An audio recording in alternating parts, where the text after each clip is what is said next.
वंदे विमुक्ति जाति दिवस के आज के इस कार्यक्रम में मंच पर उपस्थित उत्तर प्रदेश सरकार में मंत्रिमंडल के मेरे वरिष्ठ सहयोगी, मत्स्य विभाग के मंत्री डॉक्टर संजय निषाद जी, इस संपूर्ण कार्यक्रम के आयोजक संयोजक, प्रदेश के समाज कल्याण विभाग के मंत्री श्री असीम अरुण जी,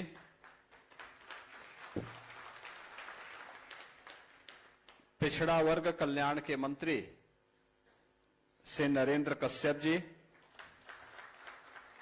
राज्य मंत्री समाज कल्याण श्री संजीव गौड़ जी, अनुसूचित जाति जनजाति आयोग के अध्यक्ष श्री बैजनाथ रावत जी, उपाध्यक्ष श्री बेचन राम जी, उपाध्यक्ष जीत सिंह खरवार जी, उपाध्यक्ष उत्तर प्रदेश अनुसूचित जाति वित्त एवं विकास निगम Shri Vishwanath Prasad ji, chairman UP SIDCO Shri YP Singh ji, DNT प्रतिनिधि श्री भगवान नाथ,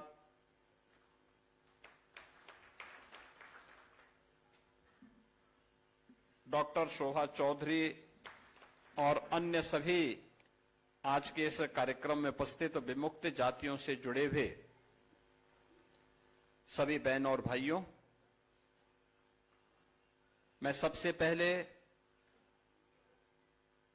विमुक्त जातियों की मुक्ति के लिए 31 अगस्त की स्थिति के लिए आप सभी को हृदय से बधाई देता हूं और आज के इस कार्यक्रम में आगमन के लिए आपका अभिनंदन भी करता हूं।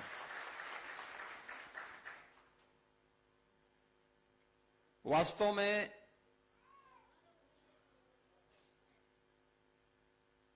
ये जातियां कौन है? ये वे जातियां हैं जिन्होंने देश के अंदर विदेशी हमलों को रोकने के लिए एक योद्धा के रूप में काम किया था।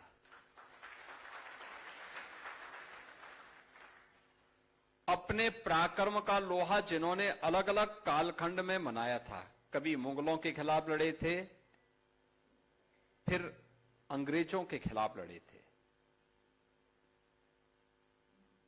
और लड़ते लड़ते उन्हें कभी ऐसी परिस्थितियां हो जाती थी कि युद्ध के मैदान से पलायन करना होता था। परिस्थितिवश जब पलायन करना होता था तो घर बार सब कुछ उनका जब्त हो जाता था या नष्ट हो जाता था, और वे ऐसे घूमते हुए घुमंतु बन गए। उन पर अत्याचार करने के लिए 1857 के प्रथम स्वातंत्र समर के बाद जब ब्रिटिश गवर्नमेंट ने देखा कि ये जातियां उनको इस देश में ज्यादा समय तक शासन नहीं करने देंगे, तो उन्होंने क्रिमिनल ट्राइब्स एक्ट 1871 बना करके तमाम उन जातियों को जो भारत की योद्धा जाति थी, जिन्होंने समय समय पर विदेशी हुकूमत के खिलाफ उन युद्धों में भाग लिया था, उन सबको क्रिमिनल ट्राइब्स बना करके उनको पूरी तरीके से उनके जीवन के साथ खिलवाड़ करने का काम किया। और इसके पीछे की मंशा थी कि इन्हें जन्म से अपराधी बना दिया जाए, जैसे कि यहां पूर्व वक्ताओं ने यहां पर कहा। और लेकिन 1947 में देश आजाद हुआ और 52 तक ये जातियां तब भी उसी प्रकार की क्रिमिनल टाइप्स का हिस्सा बनी रही। 31 अगस्त 1952 को बाबा साहब डॉक्टर भीमराव अंबेडकर जी के प्रयासों से इन सभी जातियों को क्रिमिनल ट्राइब से मुक्ति मिली और क्रिमिनल ट्राइब से मुक्त होने के बाद इन्हें भी आगे बढ़ने का अवसर प्राप्त हुआ। अलग अलग क्षेत्र में इन्होंने काम प्रारंभ किया और फिर इनके लिए तमाम प्रकार के अन्य आयोजन प्रारंभ हुए। आज के इस अवसर पर जब हम लोग यहां पर हैं, उत्तर प्रदेश सरकार और भारत सरकार हर घुमंतु जाति के कल्याण के लिए पूरी प्रतिबद्धता के साथ कार्य कर रही है। आश्रम पद्धति के विद्यालय बना करके उत्तम शिक्षा की व्यवस्था हो सके, इसके लिए 9 जनपदों में अब तक जयप्रकाश नारायण सर्वोदय विद्यालय, रामपुर, फर्रुखाबाद, वाराणसी, लखनऊ, गोरखपुर, गोंडा, सोनभद्र, सुल्तानपुर, इन सब में ये विद्यालय प्रारंभ हो चुके हैं। 2 आवासीय आश्रम पद्धति के विद्यालय प्रयागराज और लखनऊ में प्रारंभ हो चुका है। 101 आश्रम पद्धति विद्यालय विभाग के द्वारा कुल संचालित हैं और इन आवासीय विद्यालयों में बच्चों के लिए उनके रहने की, खाने की, यूनिफॉर्म की और हर प्रकार की सुविधा, ये सभी प्रकार की सुविधाएं सरकार वहां पर उपलब्ध करवाने का कार्य कर रही है। इसके अलावा प्रतापगढ़ और लखीमपुर खीरी में भी, प्रतापगढ़ में 2, लखीमपुर खीरी में 1, 3 छात्रावास संचालित हैं। 264 राजकीय अनुसूचित जाति छात्रावास में भी विमुक्त जाति के छात्र छात्राओं के लिए उन्हें प्रवेश वहां पर देने की व्यवस्था है।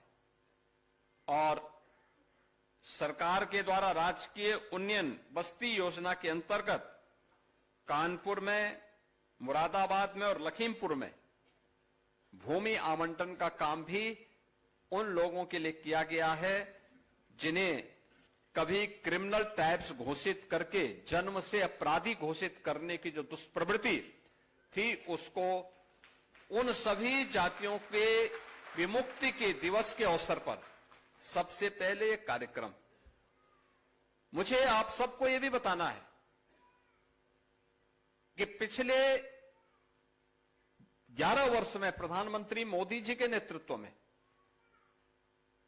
इन सभी घुमंतु जातियों के कल्याण के लिए केंद्र और राज्य सरकार पूरी ईमानदारी और प्रतिबद्धता के साथ कार्य कर रही है। आज आप उस प्रदेश में देखते होंगे कि हमारी सरकार आई, उससे पहले की सरकारों को इस बात की फुर्सत नहीं थी कि बनटांगिया के लिए कुछ कर सके। हमारी सरकार ने उन्हें राजस्व गांव का दर्जा दिया, उन्हें मत प्रदान करने का अधिकार दिया।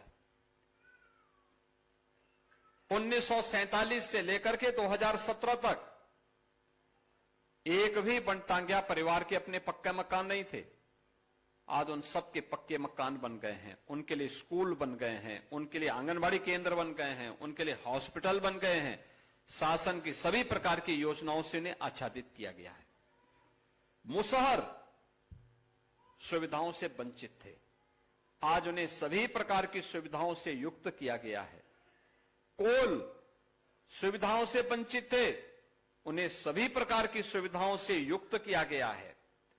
थारू, गौड़, चेरो और तमाम अन्य उन सभी जातियों, बुक्सा, सहरिया, इन सब को भी इन योजनाओं से संतृप्त करने का कार्य किया जा रहा है। कुम्हार जाति के लोगों के लिए व्यवस्था बनाई गई कि हर ग्राम पंचायत में अप्रैल से लेकर के जून तक गांव का तालाब मिट्टी निकालने के लिए उन्हें फ्री में उपलब्ध होगा और उन्हें सोलर चाक और इलेक्ट्रिक चाक दे करके प्लास्टिक को प्रतिबंध करके मिट्टी के बर्तनों का उपयोग करना प्रारंभ किया। परिणाम है आज प्रजापति समुदाय के लोगों को भी अच्छा आमदनी शुरू हुई। निषादों के कल्याण के लिए भी जिस गांव का है, समिति जहां की है, वहां का पट्टा उन्हें प्राथमिकता के आधार पर प्राप्त हो सके। उनके लिए तमाम प्रकार की स्कीम, आवास की स्कीम भी बनाई गई, उनके लिए नौका प्रदान करने की कार्रवाई भी प्रारंभ हुई। ये अनेक कार्यक्रम आज प्रारंभ हुए हैं। श्री संजय निषाद जी उसको लेकर के लगातार प्रयासरत हैं, काम कर रहे हैं। राजभर समुदाय के कल्याण के लिए भी आपने देखा होगा, महाराज सुहेल देव के नाम पर बहराइच में एक भव्य स्मारक बना हुआ है, स्मारक बनाया गया। और आजमगढ़ में महाराज सुहेल देव के नाम पर विश्वविद्यालय का निर्माण भी कर दिया गया है। ये पहली बार हो रहा है। बेटी के जन्म लेने से लेकर के शादी ब्याह होने तक, बेटी के जन्म से लेकर के स्नातक तक की पढ़ाई के लिए 25,000 रुपए का पैकेज सरकार देती है। और शादी के लिए योग्य हुई बेटी 1 लाख रुपए मुख्यमंत्री सामूहिक विवाह योजना में उस बेटी के कन्यादान के लिए सरकार उपलब्ध करवाती है। सरकार की योजना का परिणाम है कि आज योजनाओं का लाभ बिना भेदभाव के प्रत्येक व्यक्ति को मिल रहा है, बिना भेदभाव के। राशन की सुविधा का हो, मकान की सुविधा का हो, शौचालय की सुविधा का हो, पेंशन की सुविधा का हो, या सरकारी नौकरी में सुविधा का। आपने देखा होगा अभी उत्तर प्रदेश पुलिस में भर्ती हुई, भर्ती में घुमंत जातियों से जुड़े हुए भी तमाम युवक और युवतियां भर्ती हुई हैं, जिन्हें सरकारी नौकरी मिल गई। पहले कोई पूछता नहीं था, अब सरकारी नौकरी मिल रही है। इन सभी जातियों के कल्याण के लिए सरकार पूरी प्रतिबद्धता के साथ कार्य कर रही है, जिसमें हम आज भी इस बात को देखते हैं। नट है, बंजारा है, बाबरिया है, सांसी है, कंजर है, कालवेलिया है, ये सभी ऐसी जातियां हैं जिनके कल्याण के लिए कार्य किए जाने की आवश्यकता है। और आज मैं यहां पर श्री असीम अरुण जी से कहूंगा कि इन जो जातियां अभी वंचित रह गई हैं, सुविधाओं से वंचित हैं, उनके लिए जमीन के पट्टे मिले, उनके लिए मकान की सुविधा हो। जैसे हम लोगों ने अन्य जातियों को आच्छादित करना प्रारंभ किया, सिचुएशन के लक्ष्य को प्राप्त किया है, ऐसे ही यहां पर प्रदेश में एक घुमंतु जातियों का बोर्ड बनाने की आवश्यकता है। उनको बनवाइए। उसको बनाने के साथ ही इन जातियों को, अगर ये जातियां एक जगह, जिसमें सपेरा भी है, सपेरा भी है, यहां है सपेरा, देखो सपेरा भी सब है, हाँ, सबको करेंगे। सपेरा होंगे, जोगी समुदाय के भी होंगे, हैं कि नहीं है?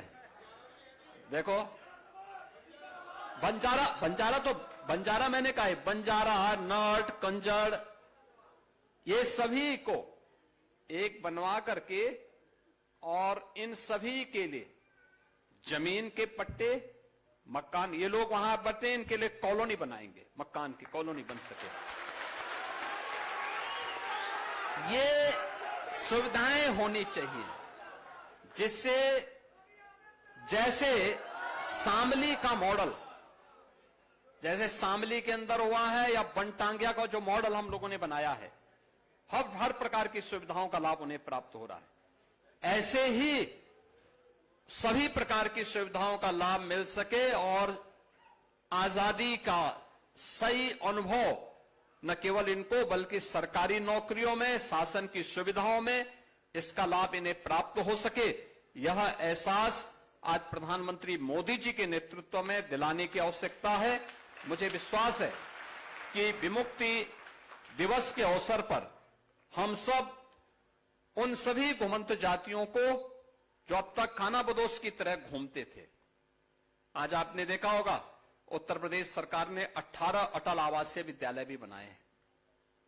पीओसी बोर्ड में जो श्रमिक हैं, रजिस्टर्ड श्रमिक हैं, उनके बच्चों के लिए, और जिन बच्चों ने अपने लीगल अभिभावक को खोया है कोविड के दौरान, उन बच्चों को हम लोग वहां ले जाते हैं। 18,000 बच्चों का अब तक एडमिशन हुआ है, जिन बच्चों को हम उत्तम शिक्षा, अत्याधुनिक शिक्षा, इतना अच्छा इंफ्रास्ट्रक्चर, इतना अच्छा भवन, छात्रावास बना करके सुविधाएं उपलब्ध करवा रहे हैं, जो अब तक एक सपना था, अब वो सपना साकार हो रहा है।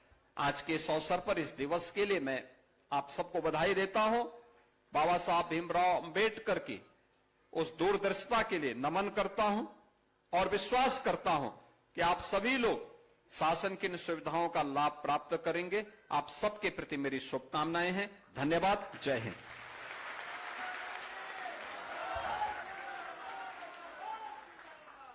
बहुत बहुत धन्यवाद माननीय।